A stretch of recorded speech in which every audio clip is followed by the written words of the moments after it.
Illana Burk, CEO of Your Life's Workshop, coach to entrepreneurs and solopreneurs across dozens of industries, and host of Good Business. With nearly 20 years' experience helping hundreds of clients create profitable, ethically driven, and sustainable businesses based on their life's work, I'm here to teach you how to do great work, make great money, and make a positive impact without feeling like you need a shower afterwards.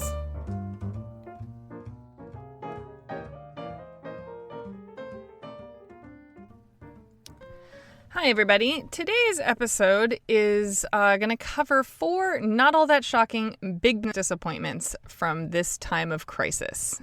It's pretty much about the simple idea that your business and a business exists not just to support you and your stakeholders, but big shock, it exists to support your fucking community. So during this whole bonkers crisis that we find ourselves in, I have been struck by a few really interesting things in the business world. I mean, a lot of things, actually, but today I want to cover some big ones. So first, I'm going to talk about the big banks.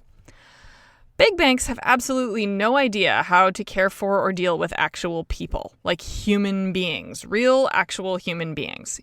I mean, yes, I get it. The payroll protection thing was like really hard and it was fast and it was complicated to figure out. But you have literally thousands of fucking engineers and customer service people and lawyers to help you, and they can all work remotely. And given all of that, I know from experience that Chase took almost a week to get a simple 3-page application up.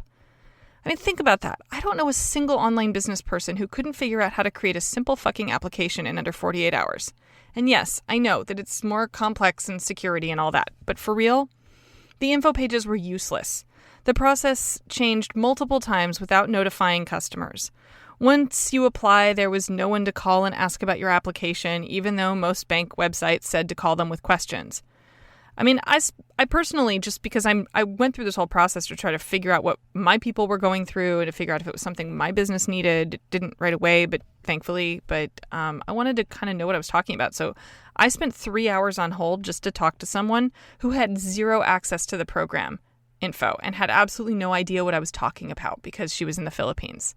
The person I was talking to literally had no idea what the payroll protection program was even for, let alone having access to it. And their website told me to call them to ask questions.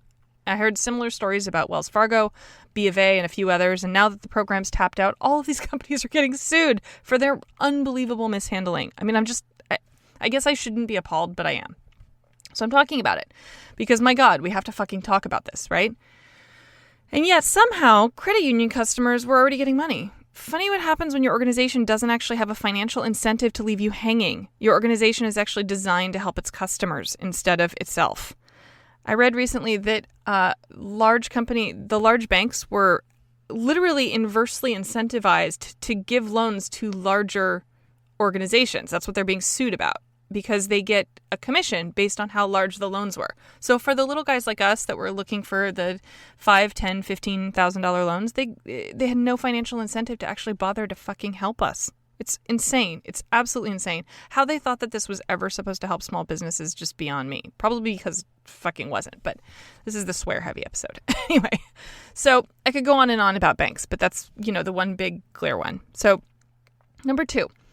Small brick-and-mortar businesses have absolutely no idea how to be responsible members of society when they don't know how they're going to pay their rent. So I'm talking to you, little guys. This is not all about big business. I mean, good God, don't ask me to buy fucking gift cards. Don't lament on Instagram about how much you miss us. Don't lay off your employees and then beg them to donate to them. Beg us to donate to them, excuse me. If you laid off your people, they can quite easily get unemployment. If they're service industry people, that's going to be pretty damn close to what they were making when they worked for you. If we buy gift cards from you, you are not really supposed to spend that money until the person redeems the fucking thing. So it does you no good right now. Duh. If you had a fucking accountant, you would know this. Why do you think big companies are not telling you to buy gift cards right now? Because they have accountants who know this. Don't do that, okay?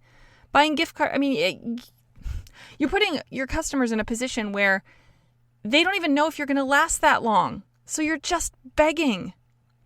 If you have a social media feed that people actually pay attention to, set an example with it. Use it as a hub for accurate information. Enrich your community in some way. It's not actually your community's job to support you. You have that fucking backwards. If you own a store that sells anything non-essential and you have used the words like help us in any of your marketing since all of this started, you deserve to fail. I'm sorry, but there are a bazillion ways you could be helping right now, many of which are win-wins. You could be donating your product and getting a tax deduction. You could be laying off your staff so they get unemployment and will survive. You can get a business loan that doesn't fall under all of these qualifications, just like everyone else, because money is cheap right now. Getting it and using it wisely could actually mean you get to expand when this is over, or better yet, use the money to convert your operations into something that can thrive in new conditions. Use what you have to do what you can. You do not deserve help because of your years of service selling overpriced bath products to rich ladies. Yes, I got a help us email from a bath product store. Seriously. Fucking help us email from a fancy bath product store. And you know who needs help right now? Sick people. Sick people and their families, healthcare workers, people who are already experiencing poverty before this started. Your lack of planning for a rainy day is not the current emergency. So what should you do? Bath product stores should have bagged up all their stock and taken it to a healthcare worker relief organization. They then send out an email to their people letting them know what they did and asking if anyone wants to sponsor a bag. Cafe owner, make food for hospital workers. Take it to the hospital. Ask your community to sponsor meals, which I know some people are doing. Do more.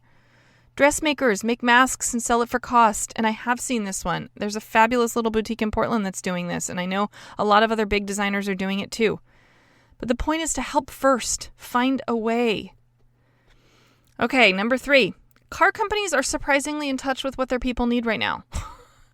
GM is doing 0% financing for 120 months. Their commercials are empathetic and well created. I even saw one for Lincoln where they outline that they will bring the car right to you. Like, very expensive, your like super fancy door with zero physical contact. And while the whole idea makes me kind of want to hurl from all the privilege of it, I have to applaud their marketing creation. They took what they have and found a clean way to sell to their audience.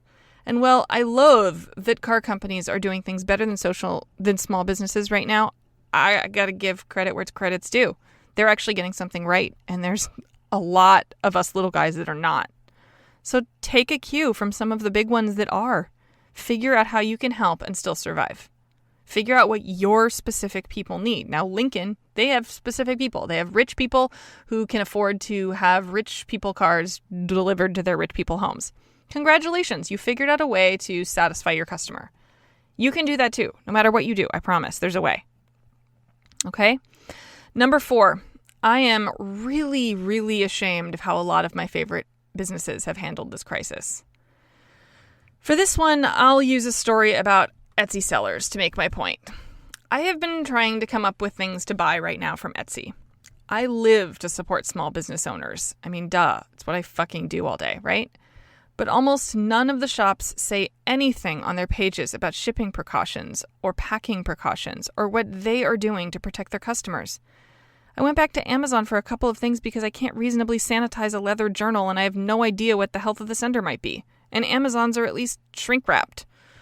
Now I kind of hate myself for all of that, but it's the truth, right? Because at the end of the day, the health of my family is more important than the livelihoods of a small business owner. That's just the way it is. And pretending it's any other way doesn't do anybody any good. So pretty please tell us, your customers, exactly what you're doing to make me, your customer, the person giving you money in the middle of a global pandemic, safe.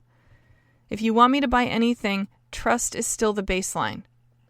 So to sum up, serve first, help first. Remember that it's your responsibility to help your people. It's your responsibility to make them feel safe and valued. Your business is not more important than community safety. It just isn't. Make peace with that and find a way to thrive. All right, thanks everybody. I know I kind of got a little bossy there, but I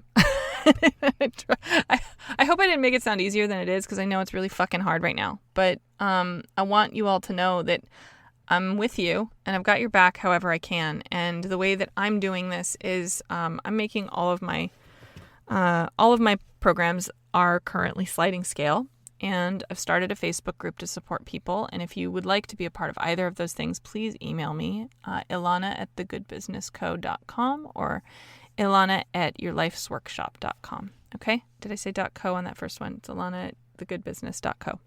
Okay. You guys all have a really good day and stay safe out there. And I look forward to hearing from you out on the interwebs. Thanks so much for hanging out with me today. For more information, visit thegoodbusiness.co or yourlifesworkshop.com.